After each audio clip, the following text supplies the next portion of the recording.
Today on Public Eye News, a Wisconsin man charged with setting fire to a congressman's office pleads no contest. But first, Michigan Attorney General Dana Nessel secures a court order against federal cuts to state energy programs. Tim Knapp will have your weather forecast for the next couple days. Later, Emma Moratz will bring you today's sports breakdown. I'm Ashley Shadig. And I'm Luke Niddle. This is Public Eye News.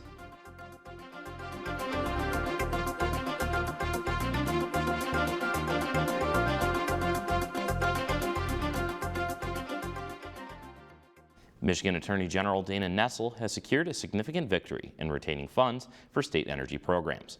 The U.S. District Court for the District of Oregon ruled on Monday that the U.S. Department of Energy's caps on federal funding for state energy programs is illegal, violating the Administrative Procedure Act. Had the policy taken action, reimbursements for administrative and staff costs would have been cut, and millions of dollars across the country would have been in jeopardy for energy programs. Working with 18 other attorneys general and 2 state governors, Nessel and the coalition filed a lawsuit in August earlier this year, arguing that the policy would undercut state staffing and administrative operation in agencies. Among the attorneys general who joined the coalition were the AGs of Minnesota, Wisconsin, and Illinois. And as the frost in the air turns to snowflakes, the Michigan State Police urges drivers to be cautious as road conditions change and the possibility of being snowed into your home becomes more likely. Governor Gretchen Whitmer announced this week as Winter Hazards Awareness Week, and the MSP has prepared a list of steps if weather takes harsh action. Some steps to take for your home are cleaning your gutters to prevent ice dams, weatherproof any walls, doors, or windows, and have your furnace professionally inspected. For your vehicle, it's especially important to replace any tires that are too worn, replace windshield wipers and wiper fluid, and keep an emergency kit in your vehicle. For more information and a full list of precautions, go to michigan.gov/MIReady. The current Michigan budget has $321 million for mental health and school safety. To get this funding, school districts must waive attorney-client privileges, and if a mass victim event occurs on their campus, they must abide with a state investigation. This could be a tough choice for school districts across the state. They either protect their legal rights or take the funding. Some school districts say the law isn't clear enough and it stands in the way of them getting the funding they really need. And on Tuesday, November 4th, 6 out of 10 voters in the township that borders Indiana and Michigan rejected 21 cannabis stores from opening up. A similar situation occurred at the Michigan-Wisconsin border in the town of Menominee. Pot stores have popped up all over the state of Michigan since its legalization. Over 850 stores. It's an ongoing debate. How many pot shops are too many? And the House could vote as early as Wednesday afternoon on the compromise deal to reopen the government. The measure cleared the state late Tuesday after a record 41 days. Natalie Brand has the details from the White House.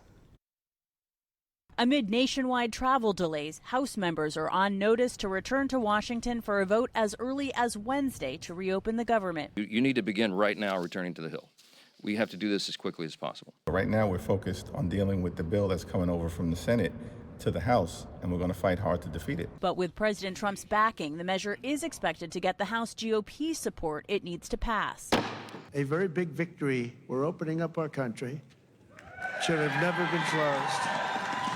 Should have never been closed. The Senate-passed compromise package funds the government through January 30th, extends funding for SNAP or food assistance benefits for a full year, and reinstates federal workers who were laid off during the shutdown. 8 members of the Democratic caucus backed the measure, saying the pain of the shutdown was getting to be too much. I think collectively within the caucus they realized this has to end. But the deal does not include an extension of the Affordable Care Act tax credits that Democrats had been fighting for, prompting many to call it a setback. A lot of people, not just Democrats, Republicans are going to be hit harder with these doubling of premiums actually than people in Democratic states. So this is a disaster all across the board, and people are bitterly disappointed. Some federal workers question what it was all for. To shut down the government over subsidies that it seems like won't even be a part of the negotiated deal seems to me to be a wasted month. Furloughed workers could be back on the job as soon as Thursday. Natalie Brand, CBS News, the White House. Now don't touch that dial. We'll be back with weather and statewide news after this break. This Veterans Day, the story of World War I and the generation who lived it come to life. with soaring music, rare film, and Broadway's finest voices. It's a sweeping journey of courage, sacrifice, and honor. A living documentary. It's a chance to remember American Heart in World War I, a Carnegie Hall tribute. Welcome back to Public Eye News. I'm Tim Knapp here with your Public Eye Weather Report. Taking a look at the roof cam, not much going on out there. Perfect day to sit inside and have some cocoa, if you ask me. But looking at the current temperatures across the board, starting up in Houghton, it's 36 degrees and cloudy. Over in Ironwood, it's 33 degrees and cloudy. Over in Iron Mountain, it is sunny, 35 degrees. And down in Menominee, it's 35 degrees and cloudy as well. Moving across the map now, over in Escanaba, it's 35 degrees and cloudy. In Manistee, it's 41 degrees and cloudy. In Sault Ste. Marie, it's snowy and 34 degrees. And here at home, it is 30 degrees and cloudy. Taking a look closer into those current conditions in Marquette, the winds are out of the southwest at 15 miles an hour, and the barometric pressure is 29.53 inches and rising. Looking ahead to tonight, it is going to be rainy with a low of 31 degrees, winds out of the west at 15 miles an hour. Moon phase, we are looking at a waning gibbous. And looking ahead into the start of the tomorrow, it's going to be rainy and a high of 41, low of 37, and winds out of the northwest at 20 miles an hour. Looking at our start of the weekend, Thursday it's going to be 45 degrees and a low of 35 and sunny. Friday it's going to be 44 degrees, low of 35 and sunny. And Saturday it's going to be 50 degrees, low of 42 and cloudy. Don't hang on to that snow too long, folks. Now back to the desk. Thank you for that weather report, Tim. Certainly encouraging to see that sun poking out on Thursday and Friday. Going now to some statewide news. A Menasha, Wisconsin man has been charged after he set fire to Congressman Glenn Grothman's office because he was upset Grothman voted to shut down TikTok last January. Caden Stashowitz, 20, pled no contest to felony arson after he attempted to break into Grothman's office but was unable to, and then doused gasoline on an electrical box outside and made a trail to the window of the office. Stashowitz stated he committed the crime because he doesn't like Grothman, because he voted yes on an April 2024 bill that ordered TikTok's parent company ByteDance to sell to a non-Chinese company. Stashowitz was charged with arson of building without owner's consent, attempted burglary, and criminal damage to property. As part of the plea deal, the latter two charges will be dropped, but Stashowitz still faces up to 40 years in prison. And as the gales of November come early in the Midwest and Michigan, it affects everyone, including iguanas in Florida. With winter weather warning bands stretching across the country, parts of it have made their way to the Sunshine State, where thermometers could potentially read as low as into the 30s. Because of the unusually frigid temperatures, iguanas enter into a treetop tumble, where the invasive species go into a suspended animation on the tops of trees and fall to the ground. In West Palm Beach, temperatures reached a balmy 37 degrees, the lowest seen in 12 years. The frost affects everyone in Florida, from iguanas to St. Michael the Archangel in Siesta Key, who canceled Mass on Sunday due to ongoing renovations, forcing Mass to be held outdoors.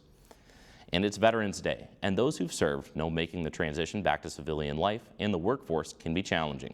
Michael George looks at a program that trains veterans and active military members to use their skills in the medical field. Adam Filati and Lionel Massey have been best friends since high school. He's like my brother now, you know. They joined the New York Army National Guard and deployed to Africa on the same mission in different units.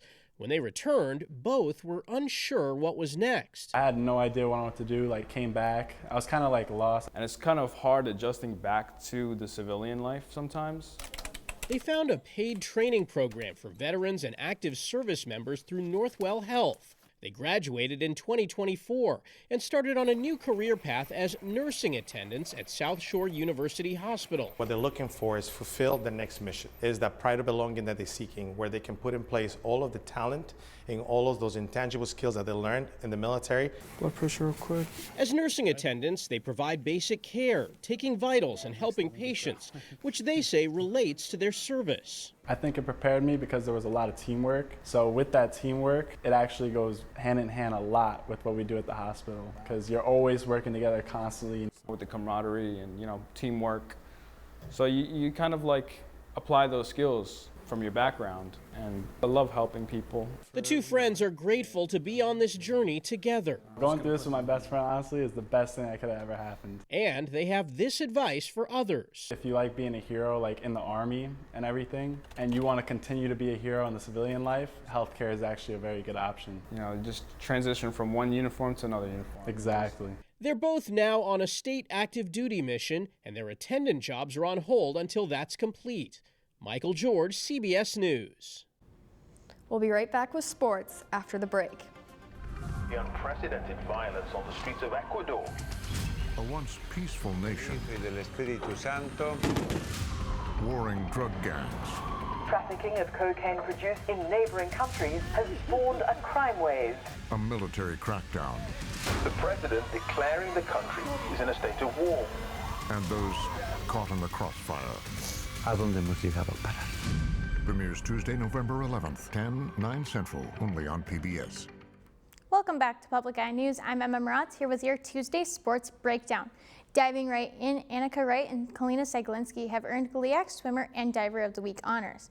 This is Wright's second honor for the season after her impressive weekend in the pool. Wright got first place in 4 of her events on Saturday, including getting the Wildcats 27 points. Seglinski earned 18 points during Saturday's events, and throughout the season has earned gold during all her times competing. Seglinski has already gained 2 other Diver of the Week honors since the season started not too long ago. The team takes a well-deserved break until December 4th, where the green and gold travels to Grand Rapids for the Calvin College Invite. Sprinting on to cross country, the NMU cross country team will start their time at the NCAA Cross Country National Championships in Kenosha, Wisconsin on November 22nd. The team, ranked 12th in the nation, earned their at-large bid on Monday. This also marks the first time since 2017 that the team has had an at-large bid, and the 10th time that the team has competed in the NCAA Championships. Runners to watch include Maddie Szymanski and Ashley Chopanis, who are both All-American Region honorees. There are 34 teams competing for the top spot at the championships. Sending it straight into soccer, the NMU women's soccer team, currently number 5, just finished their matchup against number 4 Ferris State, where the girls won 2-0 in the quarterfinals of the GLIAC tournament.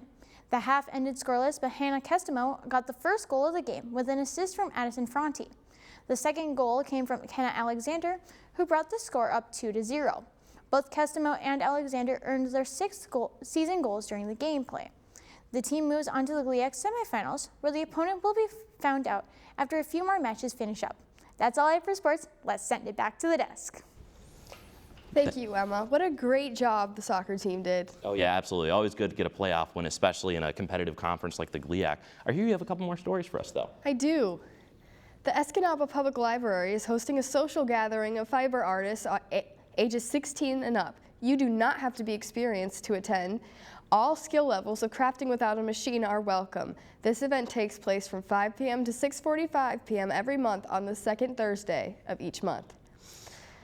And the Marquette Senior High School is putting on a production of Hadestown, Teen Edition, at Kaufman Auditorium on Friday, November 14th. The musical includes an ensemble of 35 students. Tickets range from $15 to $20. Well, what a great event for the community. I haven't personally been able to get out to a play in a while, but I think I might have to with that. Don't you think? Yeah, I do. Absolutely. I do. Well, with that, we're out of time here on Public Eye News Today. I'm Luke Niddle. I'm Ashlyn Shadig. We'll see you tomorrow.